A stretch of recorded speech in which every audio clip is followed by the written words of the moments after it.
Howdy, welcome back. This is Tom, the Disabled Prepper.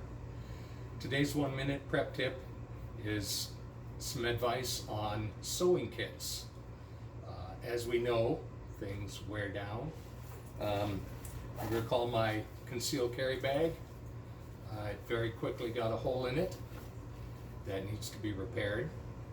And because of that, I can either let the bag continue to degrade or I can repair it. Now, my mother was a seamstress, so I did learn a few things from her.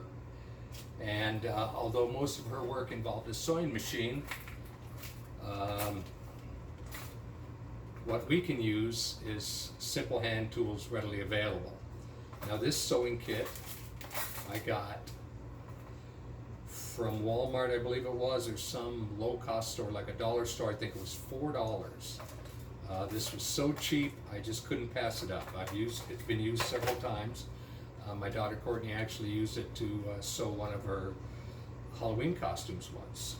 And then, of course, this needle set, which is 7 different needles, and this thread was a total of about $8. Now, these needles, of course, you can see there's various kinds, because you might be sewing, hopefully not, leather, which is extremely difficult. You might be sewing something simple and easy like the nylon material that backpack's made out of, or cotton. And also, one thing I wanted to bring up specifically that I did learn from my mother, and that is this thread. Now, most people would just walk into a dime store, as they used to call them, Walmart or whatever, a low-cost store, a dollar store, and pick up, a 50-cent spool of thread and think they're good to go. Well, if you look on here, and I'll circle it, I'm going to put pictures in here, attach some photos, and this is upholstery thread.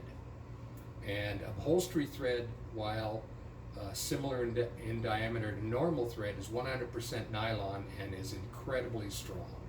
So that's what the 1-minute prep tip is about, not just about repairing our own supplies, but using the right materials to repair those supplies. Now, this upholstery, 100% nylon upholstery thread is going to give you far greater strength in a repair than standard cotton thread that you're going to find at a dollar store for 50 cents. Okay, remember to always keep your nose in the wind and your eyes along the skyline. Until we meet again.